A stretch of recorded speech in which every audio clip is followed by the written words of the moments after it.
we should be on the internet now. So, ladies and gentlemen, days and thems, thank you for joining us. I, as always, am Chris Moriarty Marks, your, mine, and everybody's commissioner of the W&W Pokemon Draft League, here for another week in review for week 3 of season 7 in the Draft League.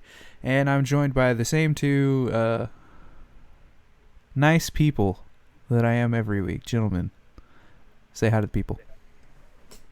Hey guys, it's me, Ali, Hipsterbrownkid Sheikh, coach of the Nashville Ninetales. What's up, people? This is Caleb, the Seagull Gulley, coach of the West Texas Wingulls and the backup commissioner in case anything happens to Chris. Is that a threat? Yeah, Oh, we have a coup going on right now. Oh, wow. Things I learned about right now o'clock. So,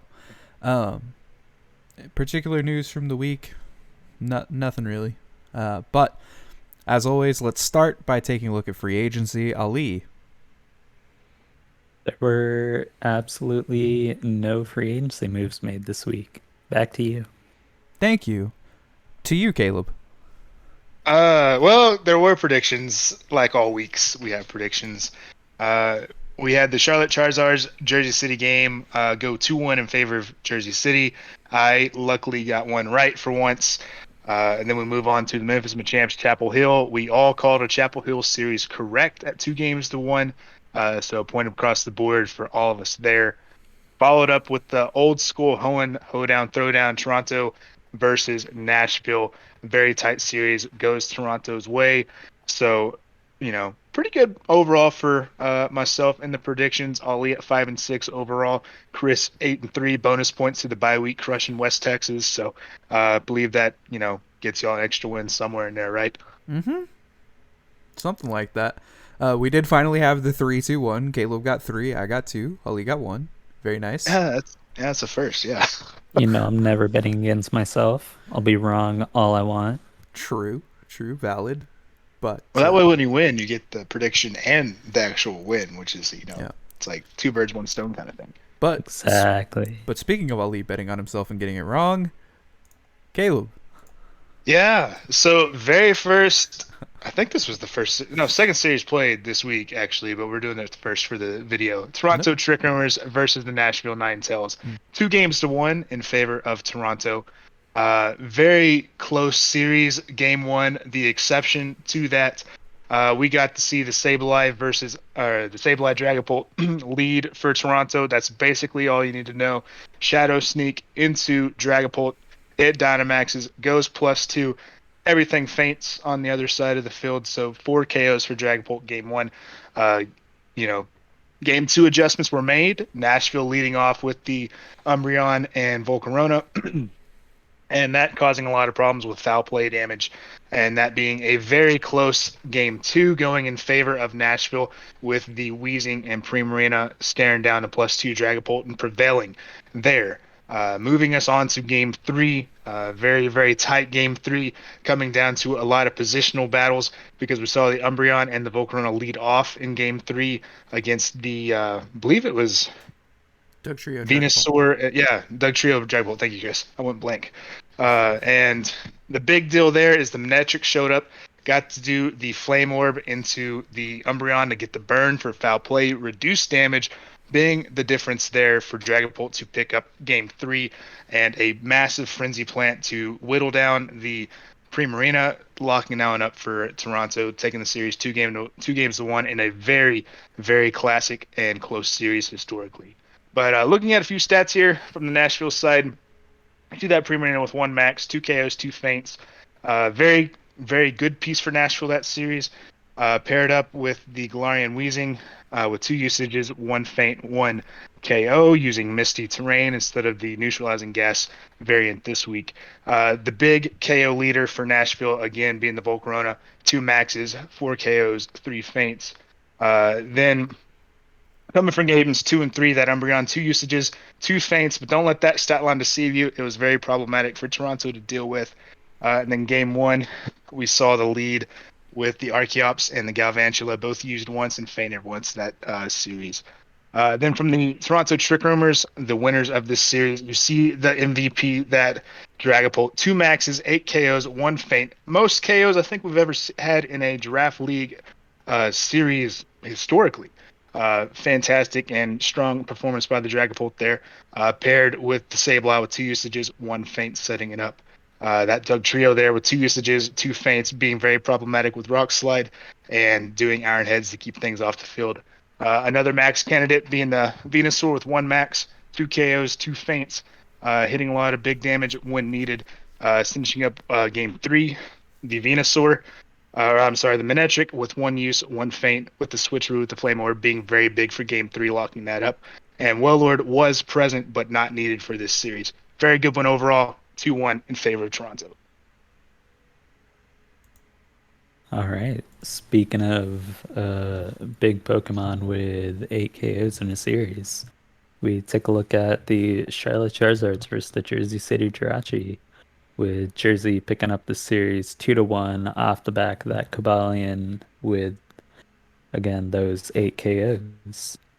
So we taking a look at each game individually. We've got game 1 seeing a Thunderous Luxray opener from Charlotte and a Rhydon Ninjask opener from Jersey.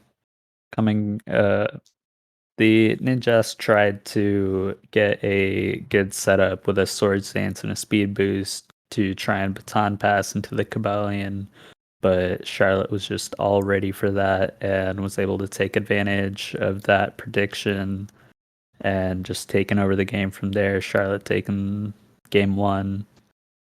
Then moving on to game 2 with Jersey switching up their strats, opening the Cobalion and getting that beat up from the Whimsicott into the Justified for a big +4, and Cobalion just taking that game over from there, tying up the series 1-1, and then taking it to game 3. We see that Luxray Thunderous up against the Whimsicott Cobalion. Overall, the closest game of the series, coming down to just a couple of very lucky or very unfortunate crits coming, depending on which side of the series you're on there. But the Cobalion picking up the game-winning KO crit onto the Klefki, surviving that dazzling gleam damage, with Jersey taking that series 2-1. Looking at a few stats over here on the Charlotte side, we've got the Thunderous with the 2 maxes, 2 KOs, and 3 feints. The Klefki with 2 uses, 3 KOs, the big KO leader from those supports, and 1 feint. The Tentacruel with 1 max, 2 KOs, 2 feints. We actually got to see it play this week. The Luxray, 3 uses, 1 KO, 2 feints. The Lunatone and the Throw, both with 1 use, no KOs, and 1 feint. And moving on to Jersey, we've got their MVP, the Cobalion, with 2 maxes, a huge 8 KOs, and 2 feints. Whimsicott right beside it with 2 uses, no KOs, but very supportive, and 1 feint. Got the Rhydon with those 3 uses, 1 KO, and 2 feints. The Ninjask with 1 use, no KOs, and 1 feint. The Magmortar, the other max candidate for this team, with its 1 max, 1 KO, and 2 feints. And we saw Hawlucha in team preview, but never again. Absolutely true. But our final game of the week was between the Memphis Machamps and the Chapel Hill Hawluchas. The NC boys finally facing off for the first time ever in the league, and what a treat it was. If you can't tell just by looking at the stats, it was a wild series. Game 1, the Doughblade just making the actual reverse sweep comeback with a little bit of help from that Alakazam to just clean things up after getting that Swords Dance and maxing. And then game 2, the shiny face of the franchise, this Memphis Machamp himself, just Dynamaxing, going crazy, Shrek Smash, and picking up several of the KOs from there. And then game 3, the tightest of the series, again coming down to this dual blade in the end game and the inability of Memphis to just really get damage to stick on it. And it just cleaning the game up from there, getting itself that MVP, the very rare tier 4 carry MVP, which allowed Chapel Hill to pick this one up 2-1. Taking a look at the stats, you can see that this Machamp tried to put the team on his back. 3 Dynamaxes, 7 KOs to 2 feints. Alongside it, that Guzzlord showing up in all 3 games with 1 KO and 3 feints. And the Crustle, the same stat line, used 3 times, 1 KO, 3 feints. Lucario coming out with some big extreme speeds to help clean things up, used twice, getting the KO and 1 feint. Blissey showing up in game 1 to some unfortunate circumstances, was just used the 1 time and it fainted, and there sure was a Drifblim somewhere. Looking at the Chapel Hill side, we can see that MVP Dynamaxing the 2 games it was brought, games 1 and 3, picking up 4 KOs and never fainting. The Alakazam there to just put in the legwork, used 3 times, 3 KOs, 3 feints. The Regieleki showing up in games 2 and 3, got 3 KOs, fainted twice. Crocodile with 2 uses, no KOs, 2 feints. The Shiinotic, the same stat, used twice, no KOs, 2 feints. And this Dedenne from the game 1 was used that 1 time and never seen from again after it fainted. So, gentlemen, we've seen these games play. We've discussed them in detail, but let's take a look at what that has done to the overall table. Still hanging on to first place, now the sole owner of first place, we see Chapel Hill in their inaugural season, sitting at 4 points with a 2-0 match record, 4-1 game score, and a differential of +4. Right behind them is the Toronto Trick Rumors at 3 points, going 3-0. With a 6-2 game score and the sweep of the Sinnoh division complete, matched by that +6 differential. And then over on that Sinnoh side, we've got the West Texas Wingulls being the first representative from there, also at 3 points, 1-1 match record, 3-2 game score, 1-1 in non-divisional play, and a +4 differential. And rounding out the top 4, we've got the Memphis Machamps at 2 points, also at a 1-1 record, 3-3 game score, and a +3 differential overall. Taking us into the bottom half, we've got the Nashville Ninetales sitting at 1 point with a 1-2 match record, 3-5 game score, and a -5 differential.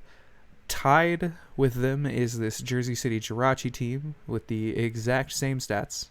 Fun. And rounding out the eligible for postseason players, we've got the Charlotte Charizard still sitting at 0 points, 0-3 match record, 2-6 game score, -7 differential. Able to keep these series close, but not quite able to pick up wins yet. And of course, Zambia no longer with us. Taking a little closer look at these divisions, looking at Sinnoh specifically right now, the West Texas Wingulls on top of the division with 3 points, 2 of those points coming from the Zambia bye with a +4 differential. Nashville close behind them with 1 point, -5 differential, and Charlotte in third in the division with 0 points, -7, already mentioned. Then looking at the Supremacy division, the Hoenn division here, lots of points overall, been very dominant all season. Chapel Hill with 4 points +4 differential, having the lead because they played the 1 division game so far. Right behind them, the Sinnoh division champion, the Toronto Trick Rumors, with 3 points +6 differential. That has happened, I think, 2 seasons in a row. Chris winning it this season, last season with Ali winning the Sinnoh division unofficially. And then Memphis at 2 points was a +3 differential, and Jersey City at 1 point and -5 differential. This Hoenn division with a lot of divisional games left, so there's going to be a lot of points to be had. It's going to be a close one. Honestly, it's going to be a really tough fight for the top 3 spots, but it's one of those things that they've been the better division, and Steno's has to do something to catch up. There's a lot of division parity here right now. True enough, but these are all the results from Week 3 and the standings after Week 3. What I and everybody at home is most likely excited for is to see those week 4 predictions. Ali, why don't you take us into them? Yeah, so we always like to have these predictions. Uh, so we've got a lot of fun matchups going on this week. We've got that good old Tennessee tumble, the Memphis Machamps versus the Nashville Ninetales. Then we've got the Jersey City Jirachi versus Chapel Hill Haluchas. And then the West Texas Wingulls versus the Charlotte Charizards. And I guess we've got Toronto with their bye week looking like a strong opponent, but who knows how this match is gonna go. So we've got a lot of flavor going into these predictions, a lot of things different, a lot of things pretty similar. Uh, Caleb, why don't you take us through your reasoning for these predictions? I absolutely will, Ali. So, starting it off, we finally bought a ticket to join the Memphis hype train here. We're going to take Memphis to win this series 2-1. Also, if they happen to win, we do get a game back and tie up, hopefully, with Chris. Is kind of the goal here. Honestly, though, this is going to be a tough matchup for Memphis. They do have a wild team, so curious to see what they really do. But Pre-Marina has to be answered. Nashville, I think, can just set that down, and they're going to have a lot of success using Pre-Marina here, and probably they can win this series. But I think Memphis and the hype train is going to, kick back off, and they're going to pick up a win here, 2-1. Moving down, looking at the Jersey City Jirachi game and the Chapel Hill Haluchas, we don't know a whole lot of what's going to happen here because these teams have never played each other. But I'm calling Chapel Hill to win 2-1. They get to find out what it's like prepping and playing against Alex, or the three of us here. We know how chaotic that is, and he's going to get a lot of fun getting, hopefully, experience that. But Alex thrives with chaos, so I think he picks up a game purely off chaos. But Chapel Hill, I think, can outplay here and hopefully pick this up 2-1 for our prediction's sake. Then the matchup that I'll be playing in, the West Texas Wingulls versus the Charlotte Charizards, this is been a very difficult one to prep for so far. I want to call the win 2-1 here. Hopefully we can pick this one up. We need it for division win here, and it's one of those games that this is a really tough one to prep for, but I believe we can pull off another win here, guys. All right. Chris, why don't you take us through your logic? Yeah, so I want to stay on the Memphis hype train. Really, I do. Unfortunately, I think I'm going to have to get off at this stop and join at another one. Just because there's a lot of super common weaknesses on this Memphis draft, and they are super well covered by this Nashville team. I do absolutely think that due to the chaotic nature of the pieces that they've drafted for themselves, they can get in there and pick up a win. But I think it's going to be hard to pick up the whole series. So I'm gonna stick with the Nashville win, and I'm gonna play it safe and call the one win for Memphis here. But I feel pretty solid on that one. Next one, much less solid on. As Caleb already mentioned, there is no real way to prep against Alex other than to just build a team that hits as much of his stuff as possible and try and contain the chaos. Given what we saw last week, Chapel Hill still looking strong, still looking competitive. A couple of shaky moments, though. So I absolutely think there's room for Jersey City to get in there and pick up a win. But reality is, I think Chapel Hill's got the draft here. I think they've got the tools that they need to win this, and I think they'll go out and do it. Taking a look at the last game, yeah, there's a lot of super weird interplay between these two drafts that gets super intricate. I'm assuming that's what Caleb's talking about when he's saying that it's hard to prep. Lots of layers going into this one. It honestly might turn into a big game of rock, paper, scissors prior to team preview. Maybe even during team preview. So I think this one's going to be close. I think I'm more willing to bet on the experience and consistency from the West Texas side. And just the slightly deeper game knowledge. So that's what's got me tipping my hat towards the West Texas side of things. But yeah, those are my predictions. All right, so I'll go ahead and wrap this up with my predictions. So I'm making a couple bold calls this week. So as much as I want to hop on that Memphis hype train, I'm not gonna bet against myself, and I do think I have a pretty good advantage this week, mostly just because of looking at those teams on paper, looking at that set of 13. I see slap a Marine on the field and see what you can do about it. And that's about all there is to this matchup. There's gonna be a whole lot of weird stuff coming out of Memphis, and if he can catch me off guard, he'll take a game off. If I don't ever come up with an answer for it, he'll take the series. But I'm sticking with my bold call of an 0-2 in favor of Nashville. Moving on to Jersey versus Chapel Hill. Again, we've never seen these two play. You never really know what Alex is going to do. But I think just going off of this season's play alone, Chapel Hill has the edge here.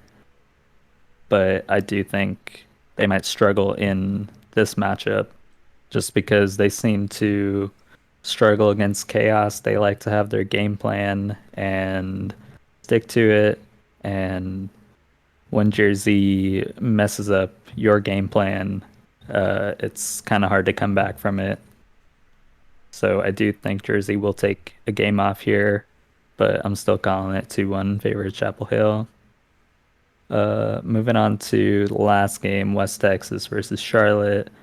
Another bold call. I'm calling it a 2-0 in favor of West Texas. Historically, these games have not been very close. We've seen a couple of perfect series coming out of West Texas.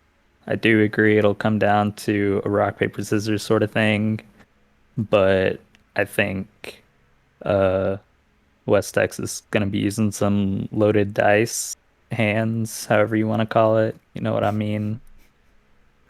But yeah, I'm going with my bold calls this week. Well, you love to see it, and for your sake, I hope you're right. But with Yeah, that, I hope yeah, no, I hope so too.